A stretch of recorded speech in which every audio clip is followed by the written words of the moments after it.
So this is the second of the electrolysis tutorial videos, and in this one we're going to look at predicting what is produced when we electrolyse an electrolyte.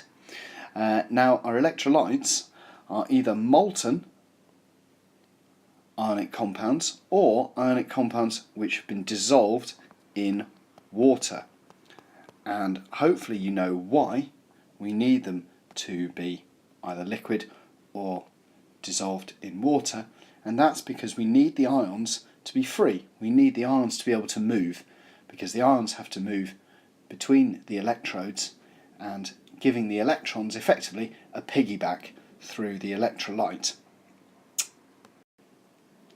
And hopefully you remember from the first video that the positive ions move towards the negative electrode, and the negative ions move towards the positive electrode. And I'm really hoping that we can remember the names of the two electrodes. The positive electrode always reminds me of a student called Andrew, who is very cheerful, very positive, very upbeat, and therefore the positive electrode, I remember, is called the anode, and the negative electrode, well, that's called the cathode. And I'm hoping you can remember that from last time. So the positive ions in electrolysis move towards the negative electrode, the negative ions move towards the positive electrode. So we're now going to look at electrolysing three ionic compounds which are molten. So here are our molten electrolytes. Here we've got sodium chloride, liquid, magnesium bromide, liquid, and potassium bromide, liquid. And while I'm doing this, I always like to think of, well, I'm just going to label the anode the positive electrode and the cathode the negative electrode. And I'd like to think about the ions which are in sodium chloride.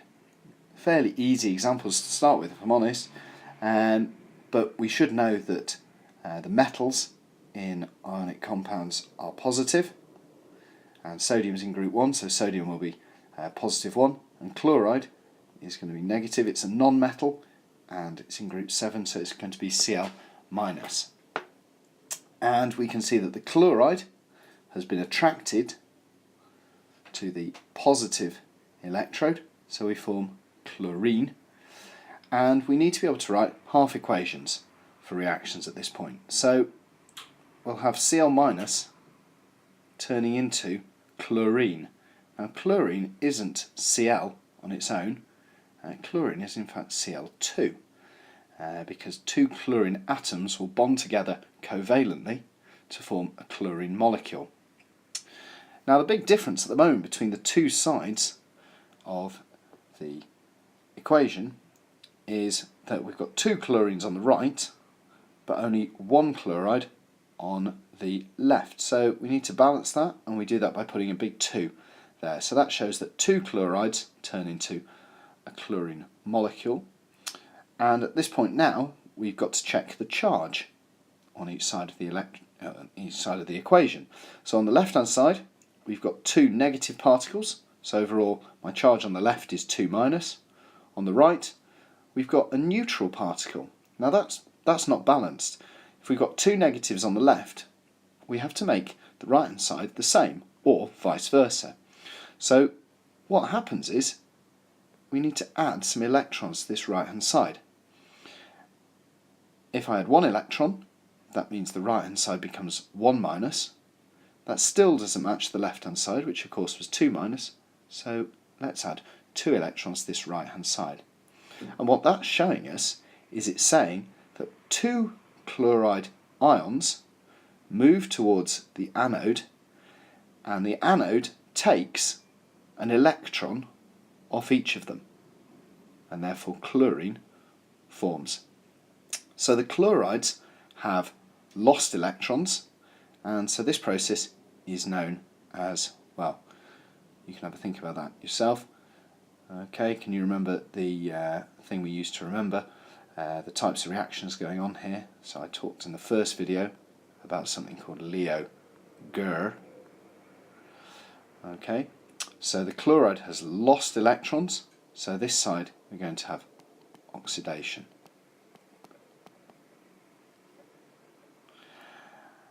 And let's now move on to the cathode.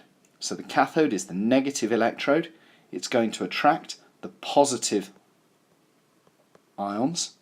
So the positive ion is going to move towards the cathode in that electrolyte, and when it gets to that cathode, the negative cathode is going to pick up an electron and become an atom of sodium. Now, what type of reaction is this? We talked about types of reaction up here. We talked about Leo-Ger. So is this Leo or is this Ger? Well, here the sodium is gaining an electron, so this is going to be a reduction reaction. So if we actually did this electrolysis, we would see chlorine gas, that greeny gas, appearing at the anode, and we would see some sodium. Sodium is a metal, so it would look like a metal, silver and shiny, appearing around the cathode. We can now apply the same kind of principles to other electrolytes. Here we've got magnesium bromide. So magnesium bromide is made up of magnesium 2+ ions and bromide minus ions. Now hopefully you've got a periodic table in front of you, so you should be able to see that magnesium is in group 2. Therefore it forms 2+ ions. Bromine is in group 7, so only forms 1- ions. So what do we think is attracted to the anode? Is it the magnesium or is it the bromide? Well, it's actually the bromide, because the bromide is negative, the anode is positive, and so we will form a substance relating to bromide. Now bromide on its own isn't a substance, but bromine is. And we will get a similar type of reaction here. The Br- loses an electron. The electron gets kicked out. Bromine, like chlorine, doesn't go around on its own. It's a diatomic molecule. So I'll have 2 bromides and 2 electrons. And we need to decide if this is an oxidation or a reduction. Well, let's use Leo-Ger again. We've lost electrons, so this must be an oxidation. And let's just check the two sides are balanced. Do we have the right number of bromines on either side? Well, 2 and 2. Do we have the right charges on each side? Well, the left-hand side is 2-, the right-hand side, oh, that's also 2-, so we're balanced. So what happens at the cathode in this reaction? Well, let's have a look. In this case, the ion that's attracted to the cathode is the magnesium. Apologise for the awful handwriting. And so we've got magnesium 2+ ions, and they're going to pick up an electron to form magnesium on its own. Now at this point you might want to check the equation. Have a look on the right hand side. On the right hand side we've got 1 magnesium, on the left hand side we've got 1 magnesium. Check the charge. On the left hand side my overall charge is 1+. On the right hand side my overall charge is neutral, so the charges aren't balanced.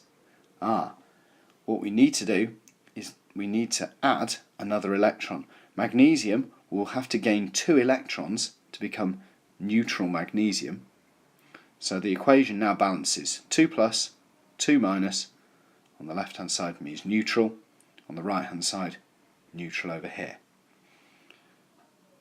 What type of reaction is it?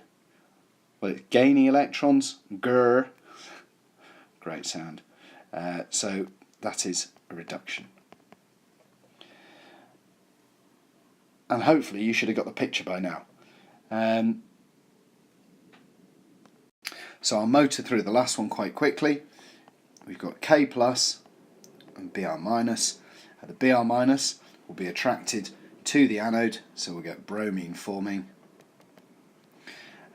We'll get exactly the same half equation as occurred up here, so we'll have 2 Br minus goes to Br2 plus 2 electrons, and the K plus, well, that will be attracted to the cathode because the positive will be attracted to the negative electrode, so we'll get potassium forming there, and we've got K plus.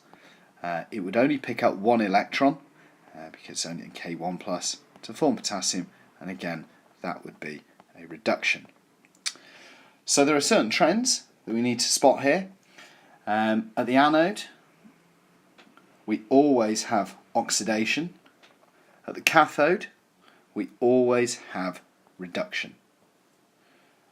Okay, so I tend to remember that by thinking anode and oxidation.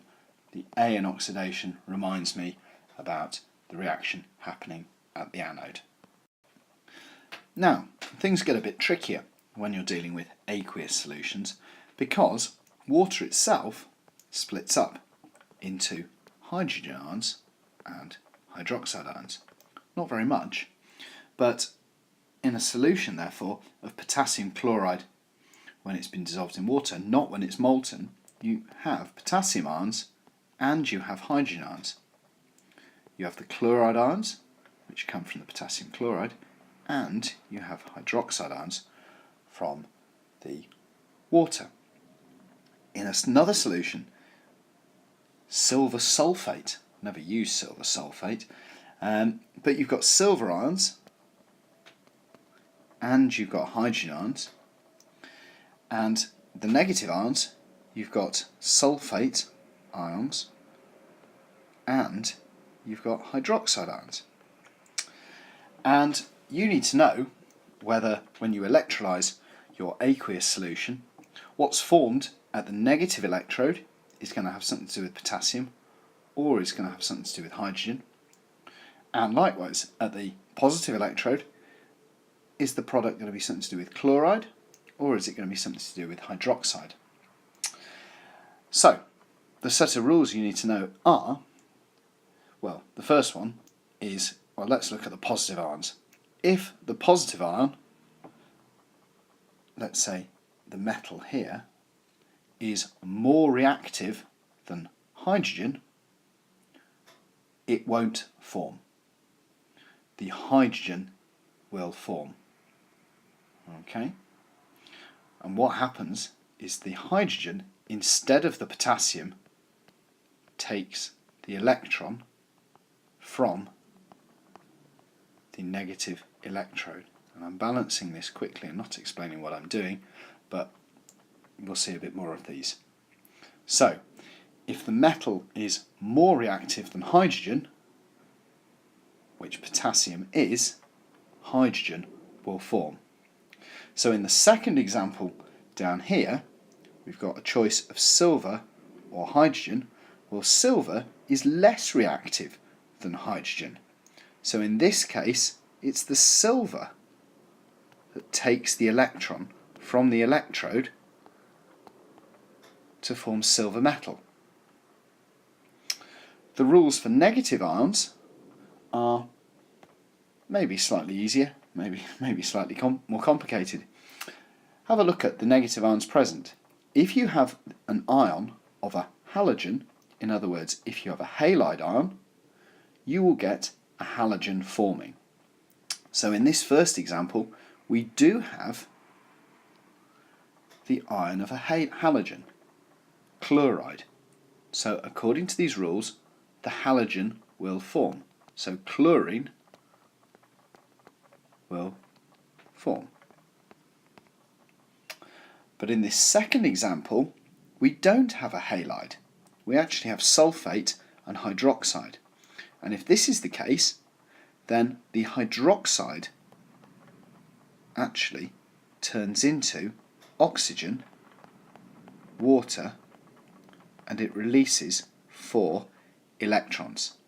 Now, I'm afraid you just have to learn that half equation for the IGCSE.